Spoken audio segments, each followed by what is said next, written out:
Franchement, c'est une machine qui est très peu chère, très rapide, avec un volume peu encombrant.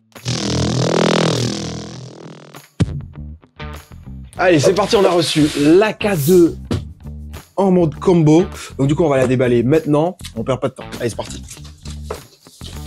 Le manuel et les stickers Creality, la bobine de PLA pour le test, le support de bobine, le buffer du CFS, le câble 485 de 45 cm, le câble 485 de 1 m, les deux pour le CFS, les 3 tubes PTFE pour brancher le CFS, un tube PTFE supplémentaire, une pochette d'outillage contenant des clés Allen pour le démontage des vis, une clé à pipe pour les buses, une aiguille de débouchage, de la graisse, les vis pour le buffer, des pièces supplémentaires pour l'auto-nettoyage de la buse, un cutter supplémentaire, et voilà, on a fini.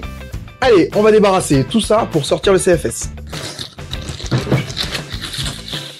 Allez, du coup, elle a été très facile à sortir, vraiment, elle est assez légère, donc vous pouvez très facilement la sortir du carton. Et là, on va poursuivre l'unboxing.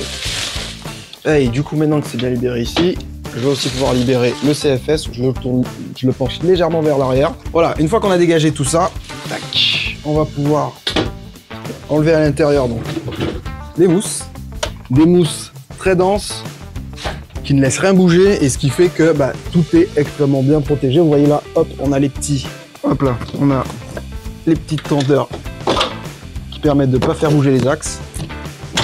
Ensuite, on va enlever tout ce qui est protection.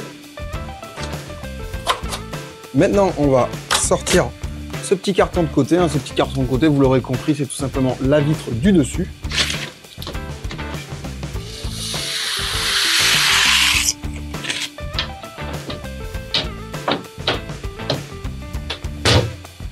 Et voilà, votre machine est évidemment pas prête. On va dévisser ce qu'il y a à l'intérieur pour pouvoir la mettre en marche, mais elle est hyper rapide à déballer. Donc, il faut bien enlever les 4 vis qui sont indiquées par les flèches jaunes, tout ici.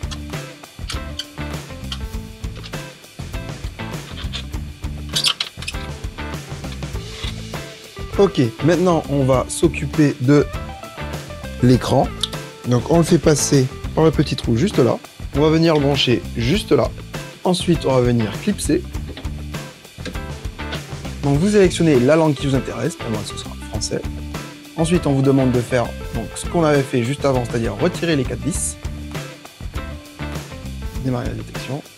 Maintenant que l'autocontrôle est fini, on est maintenant sur l'écran de contrôle avec ici, on a le menu principal, puis les réglages, ensuite les fichiers, les paramètres, et enfin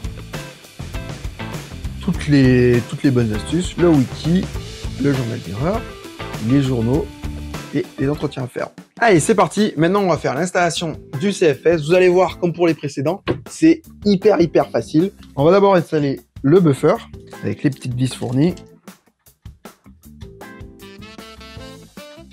Tac, on connecte donc au pneu fit directement CFS.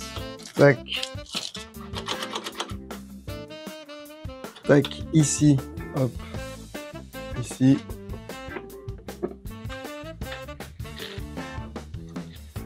Ça y est, c'est terminé. Le CFS est complètement branché. Il n'y a rien de plus à faire. Ce qu'on va faire, c'est qu'on va la démarrer, mettre une petite bobine et on va faire un petit benchy.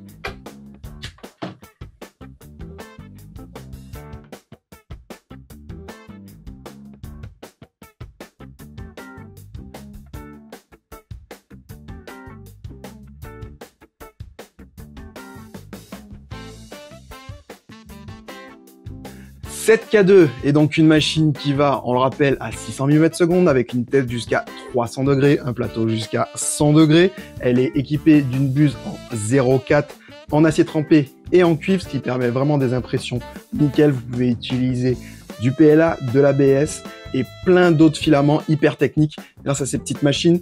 Elle a un volume d'impression de 260 par 260.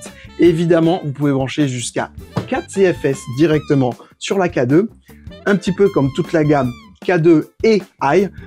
Franchement, c'est une machine qui est très peu chère, très rapide, avec un volume peu encombrant. Je pense que vous êtes séduits. Alors retrouvez-la sur atom3d.com. Allez, ciao!